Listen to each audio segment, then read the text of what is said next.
Bene data bakundwa b'umwami Yesu Kristo, mwese abakurikira izi nyigisho tubahaye ikaze mu biganiro bya SAVEUR DIVINE. Ibi biganiro mu bitegurirwa n'abavuga butumwa bwiza batandukanye, akaba ari umuhamagaro ugendera ku ijambo ry'Imana byanditse mu gitabo cy'ubutumwa bwiza uko bwanditswe na Matayo ibice 24 umurongo wa 14. Kandi ubutumwa bwiza bw'ubwami buzigishwa mu isi yose ngo bube ubuhamya bwo guhamiriza amahanga yose, nibwo imperuka izahera ko ize. Ibi biganiro mubikurikira ku channel ya YouTube yitwa SAVEUR DIVINE. Tubifurije kugubwa neza. Imana Data ari na Yesu ibaha umugisha. Ndabaramukije nshuti bakundwa b'umwami wacu Yesu Kristo, muri kumwe na mwene so Ntakarutimana Eric mu kiganiro cya SAVEUR DIVINE. Turashima Imana yenye n'amahoro yatuzigamye tukaba tugeze iki gihe turi bazima, dushima izina ryayo. Kandi namwe bene data muri hose ku isi yose, ndizera ko muri amahoro mumeze neza, Imana ugira byose yabazigamye. Rero turasangira amajambo dusanga mu butumwa bwiza bwa Yohana igice cya 17. Indanzi y'amajambo ivuga ngo Yesu asengera abiwe. Imana ishimwe cyane. Yesu asengera abiwe, umuherezi mukuru asengera abiwe. Imana ishimwe cyane. Rero aya majambo ni Yesu Kristo yavuze ni isengesho, tubona ko ari isengesho. Rero mu gusenga yari kwabwira data, amubwira amwereka abiwe, amwereka abamwakiriye, amwereka abamwizeye. Aravuga amajambo rero akomeye cyane. Kaduhere ku karongo k'9 havuga ngo ndabasabira, sinsabira ab'isi ariko nsabira abo wampaye, kuko ari abawe, kandi ibyanje byose ni ibyawe, n'ibyawe navyo ni ibyanje, kandi nashimagishijwe muri bo. Sinkiri mu isi ariko bo bari mu isi, nanje ndaje kuri wewe. Data wera, ubazigamire mu izina wampaye, ngo babe umwe nk'uko natwe turi. Imana ishimwe cyane. Rero tubona ngaha amajambo akomeye cyane Yesu Kristo ariko aravuga abwira data, yari kwabwira Imana se wo mu ijuru. Imana ishimwe cyane, ari nawe data wa twese twizeye. Imana ishimwe. Rero turabona ngo Yesu ariko asengera abiwe. Mwene data, aya majambo avuga yuko abantu ariko arasengera n'abamwakiriye n'abiwe, kandi yarasenge n'abazomwakira hanyuma. Ubandanije amajambo urabibona neza ko n'abazomwakira nabone yarabasengeye, n'abazomwizera nabone yarabasengeye. Rero yari kwavuga amajambo avuga ngo kurango k'9 havuga ngo ndabasabira, ngo sinsabira ab'isi. Ntabwo ariko asabira ab'isi, ariko asabira abamwakiriye. Rero no kuvuga abamwakiriye Yesu Kristo bari bafise double identité, bari mu isi ariko kandi bafise identité y'ijuru. Umwanya bakiri mu isi baracafise identité y'isi, ariko identité yo y'ijuru nabone bari nayo. Ngo ariko nsabira abo wampaye, kuko ari abawe. Ni ukuvuga abamwakiriye twacitse umwe na Yesu. Aca avuga ngo kandi ibyanje byose ni ibyawe, ngo n'ibyawe navyo ni ibyanje, ngo kandi nashimagishijwe muri bo. Imana ishimwe cyane. Ngo ibyo data afise ni ibya Yesu, kandi n'ibyo Yesu afise navyo ni iby'Imana. Ni ukuvuga natwe turaba Yesu, twaramwizeye, turaba Imana. Imana ishimwe cyane. Rero tubona ngaha ariko aravuga amajambo adusengera twebwe abamwizeye.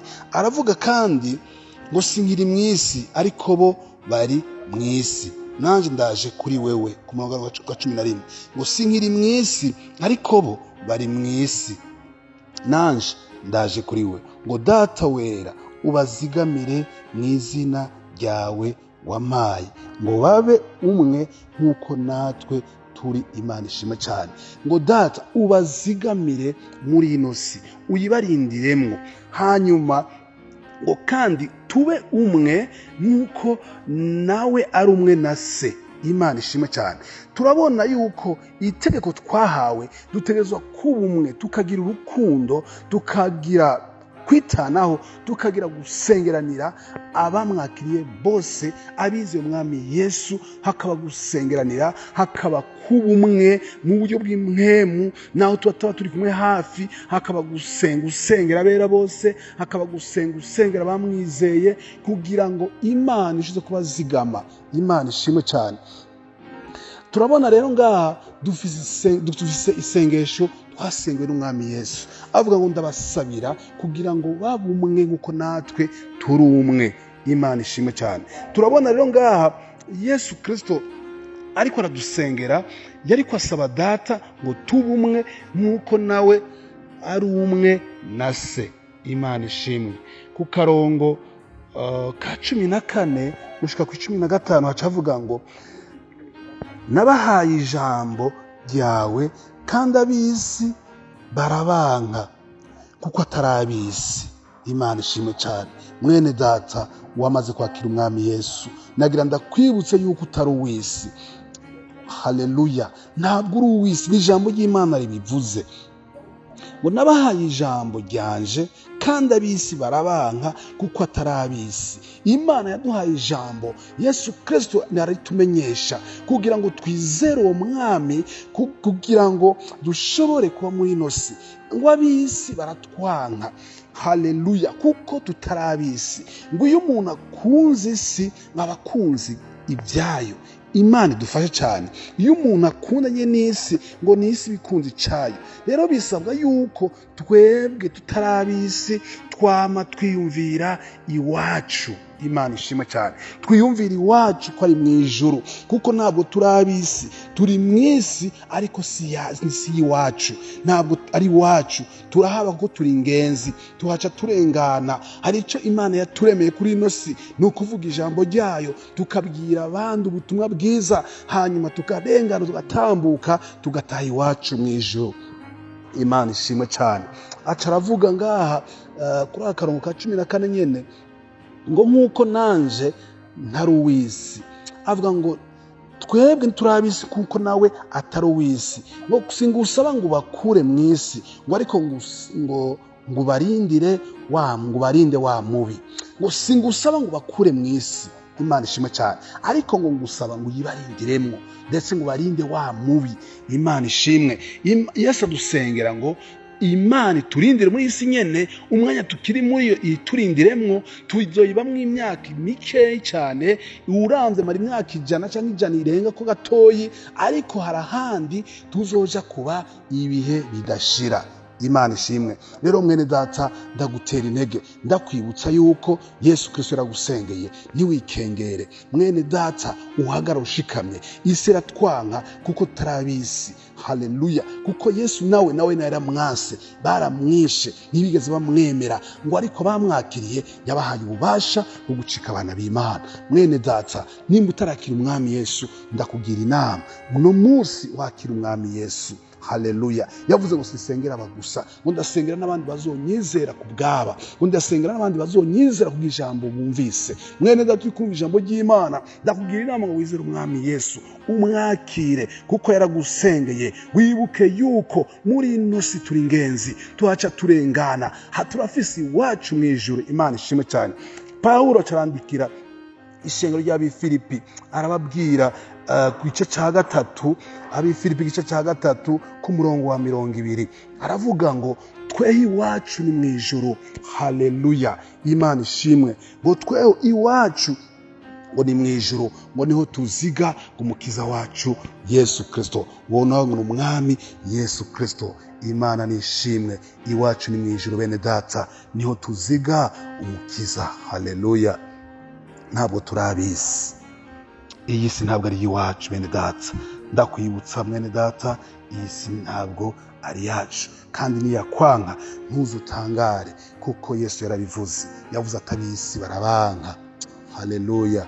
Ab'isi barabanka kuko ntabwo iyi si ari yacu. Imana ishimwe cyane. Pawulo ayandikira Abifilipi igice cya 3 umurongo wa 20, aca aravuga ijambo rikomeye cyane. avuga ngo tweho iwacu ni mu ijuru, niho twiteze umukiza ko azova, niwe mwami Yesu Kristo. Imana ishimwe cyane. Twebwe iwacu ni mu ijuru. Haleluya. Iwacu ni mu ijuru. Turi muri ino si dufise double nationalite. Ngaha muri ino si turi abambasaderi ba Kristo. Iwacu ni mu ijuru. Iwacu ntabwo ari kuri ino si. Haleluya. Uyibe ko mwene data ubizi, nkuko twaje mu isi ataco tuzanye, ni nako tuzoyivamo ataco tuyikuyemwo. Iyo ni ijambo riri muri Timoteyo, Paulo yavyandikiye Timoteyo ngo turi hano mu isi twarahaje, tuza ataco dufise, kandi no kuhava tuzohava ataco tujanye, kubera ntabwo mu isi ari iwacu. Iwacu ni mu ijuru. Mwene data, nimbutake mwami Yesu aho uri hose, nawe umukozi w'Imana hegereye, muganire, umubwire uti ndagomba kwakira umwami Yesu, nanje ambera umukiza. Haleluya. Uwo mwami akubera umukiza, akakugaba, akakuganza. Ntabwo bari uciganza, ubuganzwa na Kristo Yesu, akakubera umwami muri vyose. Haleluya. Mwene data, ndakugira inama ngo wakire umwami Yesu. Indirimbo y'120 muri Kantike, igitabo cy'ikirundi, havuga ngo mwijuru imbere y'Imana mfise umukunzi amvugira, ngo numuherezi mukuru. Haleluya. Ngo nzi ko izina ryanje ryanditse mu mutima wiwe. Haleluya. Mwene data, dufise umuherezi mukuru, ni Kristo Yesu. Aradusengera, ari imbere y'intebe y'Imana, ari iburyo bwa data, aradusengera ku munsi ku munsi, kandi izina ryawe nimba waramwakiriye ngo rica ryandikwa mu mutima wiwe. Haleluya. Nimba utaramwakira, numwakire mwami Yesu, hanyuma izina ryawe ryandikwe mu mutima wiwe, agusengereje n'umurango. Mwene data, uzobona kurirwa neza n'Imana, uzotaha amahoro. Niwava kuri ino si uzobutasha iwanyu, kuko iwacu twabonye ko ari mu ijuru, niho umukiza wacu azova, n'umwami Yesu Kristo. Imana ibahe umugisha. Shalom shalom.